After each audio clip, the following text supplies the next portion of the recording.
afternoon, the 12th edition of the Ringside Report. I am Ryan Young. Joining me on the phone, as always, the king of controversy, Anthony Smoody. Smoody, happy Monday! It's a hot one out there. It is. It was a hot weekend. We both worked all weekend, but did you get a chance to enjoy the sunshine at least?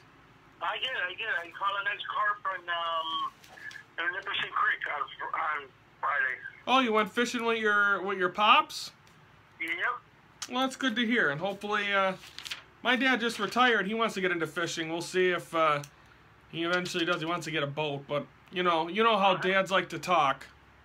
Yep. Let's start this show off by recapping Impact. It's going to start off with Alberto El Patron coming out. Of course, their first show in India, the first ever. WWE never even did this. The first show to do a television show, wrestling company to do a TV show in India. Alberto El Patron comes out to the fans yelling, "See, see, see." No, they're not saying look at something. See, of course, in Spanish is yes. But then saying he is the Global Force Wrestling Champion. He will be getting an opportunity against Lashley July the 2nd at Slammiversary. Lashley then comes out and says he's sick of all this and yada yada. And Bruce Pritchard comes out and said, you know what? We're going to have both you guys defend your titles tonight on Impact. Impact X Division title on the line. Low Key defends and retains against Caleb Conley. Then India's own Sanjay Dutt comes out and says he wants an opportunity at the X Division title. He never has held the X Division title. He will get his match. Low Key agrees next week in India. Davey Richards gets a victory. Following that, EC3 comes out with a belt and attacks the Kumar, the guy that Davey Richards beat. Hit him with a belt. James Storm comes out and makes the save. Tony, do you see EC3 versus James Storm, since EC3's out of the main event? Do you see them two facing each other at Slammiversary? Yeah, I would like to see them with a belt on the pole match, where the loser's got to whip the other like a government mule. I think that's what it's hinting towards, because when the belt's been in use for a while now. Yeah, even the referee got whacked a couple times. Yeah, poor Stifler.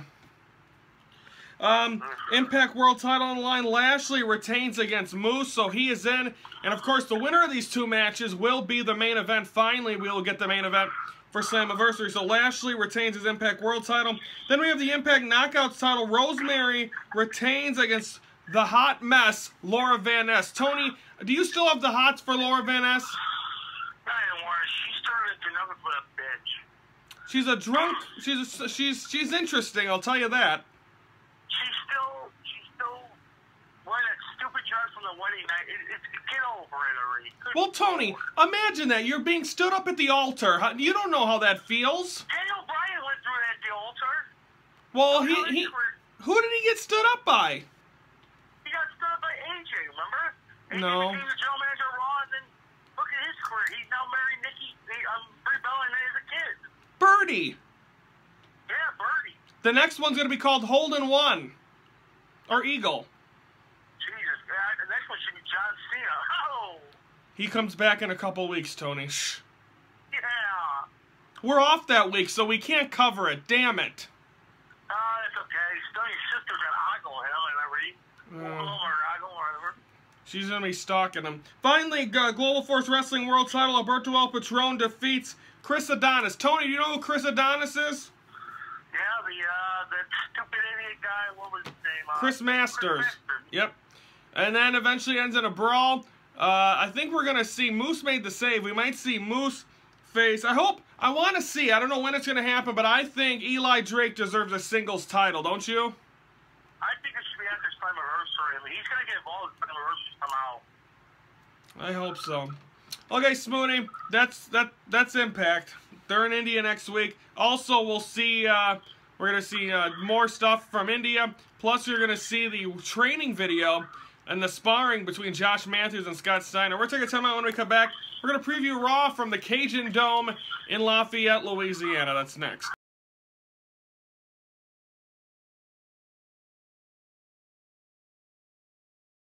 Smoody, I'm back. Or we're back. Welcome back. Okay, let's preview Raw, of course, from the Cajun Dome. And, of course, the big thing that's going to happen, Brock Lesnar, the Beast, The Universal Champion is coming back. I'm wearing Goldberg's shirt today. I don't know why. Just a coincidence. But, of course, that's the last time we saw Brock Lesnar was when he beat Goldberg at WrestleMania 33 in Orlando. We saw him the next night on on Raw. That's the last time we saw him. Now, since then, Paul Heyman got choked out last week by Samoa Joe. Tony, your thoughts? What's the mood of Brock Lesnar going to be coming into the Cajun Dome tonight? He's going to be in a pissed off mood. After watching at home in Minneapolis last Monday night, he's going to be very pissed off one man. And so, do you see this starting off the show? Do you see it ending the show? If you're booking, where do you have this? Where do you have this confrontation taking place? I hope it happens tonight somehow. Well, I know that, but is it going to be at the Is it going to kick off the show? Is it going to end the show? When's it happening? Probably kick off the show or sometime in the middle, because Brock he likes to show up early, get his money, and get the hell out of there. That is what Brock does like to do, that doesn't he? Yes. So, of course, you got that big thing. Does Paul Heyman... So, who gets the brunt of it? Who gets the upper hand after this week? Is it going to be Samoa Joe getting the upper hand on Brock, or Brock getting revenge on Joe for what he did to Paul Heyman last week? I think Brock's going to get one upper hand and return the favor against Samoa Joe. Okay, also the Universal title. Well, that is the Universal title, but what else we got going, Tony? What's next with Alexa Bliss? She's the women's champion. You got Sasha Banks kind of in the mix. You kind of got all this other stuff. Who's going to be facing Alexa Bliss at Great Balls of Fire? It's going to be a rematch. It's going to be... They're going to make it more interesting, because last night, let's see, Mickie James comes out. She's out there with Dana Brooke, which we haven't seen Dana in a long time. And Yeah. you got Nia Jax getting screwed out of the title match. So I think Kurt Angle should do is, let's see, we have Sasha Banks. You have all the... Probably make it a battle royale for Great Balls of Fire, where the winner faces the women's champion at Raw. So, the Great Balls of Fire. Intercontinental title, Miz is the champion right now. Do you see, is Dean Ambrose getting his rematch at Great Balls of Fire? I think he should, but... Oh, wait, hold on. No, I don't think so. I think Dean Ambrose should go for a different title, because... What other titles are to go for? Well, let's see. Is Maurice going to show up after what Miz did to her present to him, the grandfather clock? Remember, she stormed out of the arena on Monday night, pissed. Tony, I got a question. This is completely off topic, but it just popped into my head. What are your thoughts on why has no wrestling company ever came out with the mixed tag team titles?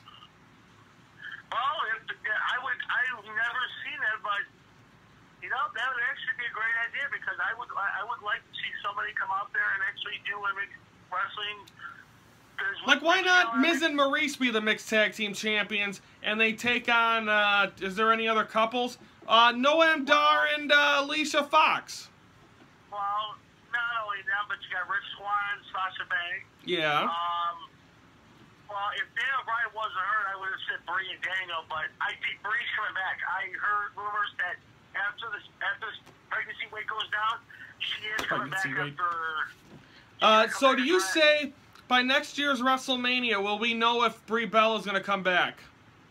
Oh, I know it, because I think she's going to pull what her husband did 4 years ago, and that is the Yes-O-Mania pulling the Real-Mania when she wins her title, because Nikki's career is almost literally done. All right, folks, that's Raw. That'll be tonight on the USA Network from the Cajun Dome. Should be exciting from Lafayette. We're going to take a time out when we come back, and we're going to preview Smackdown tomorrow night from the Big Easy. And no, we're not talking about Smoothie. We're talking about New Orleans.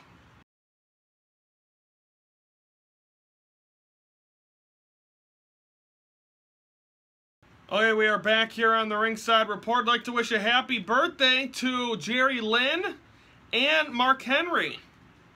Yeah. Jerry Lynn is the crazy son of a bitch in ECW. Mark Henry, well, you don't see him anymore, but... He comes around every once in a while to beat someone up. Yeah, he's still the world's strongest man. And then, of course, today's the anniversary of the first ECW One Night Stand. Boy, was that a raucous one. That was the night that Bischoff never saw coming. You know what? Sandman had one of the most underrated entrances in wrestling because no one really got to see it. But the way he used to come out, pop open the beers through the crowd, bash him over his head, he'd be busted open. He would beat himself up before even getting to the ring. Let me tell you something quickly about this. ECW, okay, if you watch the network and you see the untold story of ECW, the original one, it's just weird because they used to be at TNN and nobody wanted them, okay? When they turned violent in 1996, 97, they started turning violent Extreme Championship Wrestling. Nobody wanted them. Nobody on pay-per-view wanted them. Nobody on TV wanted them. They were being thrown off every year. TNN bought them, said, okay, we'll try everything, and then WWE bought TNN, that was the end of ECW. So it's just a weird thing, but seeing that one night, oh my God, I wish I was a freaking Sandman. If I was drinking beer and pouring beer down women's breasts and everything, my God. That was, yeah, he did that too, didn't he? Him and Tommy Dreamer licked it from a woman's boobs. Yeah, and remember, Tommy was and wasn't that was the one where the WWE guys were up in the balcony, right? And then they came down? Yep. Yep, and then a year later, the next year, 2006, is the greatest match ever when Edge speared Bill McKillicuddy, and he's on top of her with the one. And then, was that the one, was it the first one where Jerry Lawler played heel? Was it against Taz? No, that was the second one. It was the second one? Yeah. Oh, okay. Jerry Lawler played heel, right? And Taz won. Weren't they both on commentary, too? Or no, Jerry Lawler wasn't, Taz was.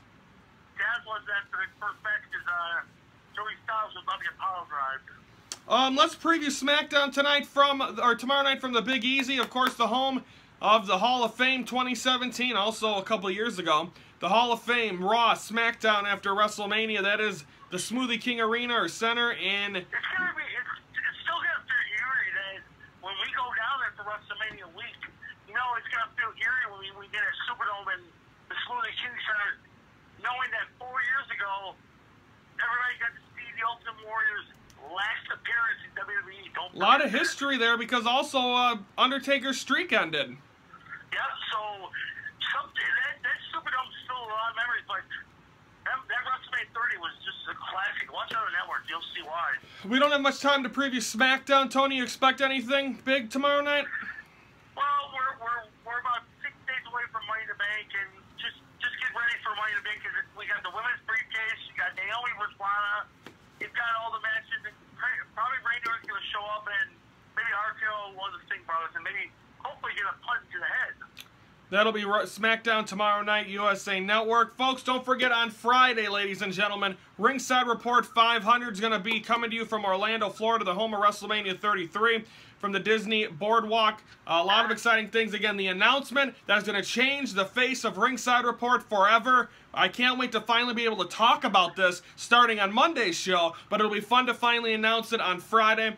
Speaking of Friday, usually that's when we would do the warm-up for Money in the Bank, but since we can't, we are going to push that up to Wednesday's show. I'm not sure. We tape Wednesday's show before SmackDown happens. So I'm not sure if we might only have the 2 Money in the Bank matches and have to go from there. And then we'll have a recap, of course, on Monday's show. So work with us. But we will have the warm-up on Wednesday's show. There are 5 matches announced. We'll get to, Tony, we don't have time now. We'll get to that on Wednesday's show, okay? But I would like to say congratulations to the Golden State Warriors on the undefeated record in the playoffs. Hey, it hasn't happened yet. Shut up. It's going to happen. I hope so, but we're going to recap Raw on Wednesday. We're going to preview NXT, our Ring of Honor NXT Impact, and then we'll have the Money in the Bank warm-up. So, Smoody, our 499th show, are you ready? I can't wait. Let's pop a bottle of champagne and have a great weekend. The last time we popped champagne on this show, I hit it over Brandon's head. Don't forget it. I'm 20 minutes away, so it's... Folks, everyone have a great Monday. We'll see you back here for $4.99. I can't believe it. It's unbelievable. For Anthony Smoody, I'm Ryan Young saying thank you for watching the Ringside Report, your front row seat to all things wrestling.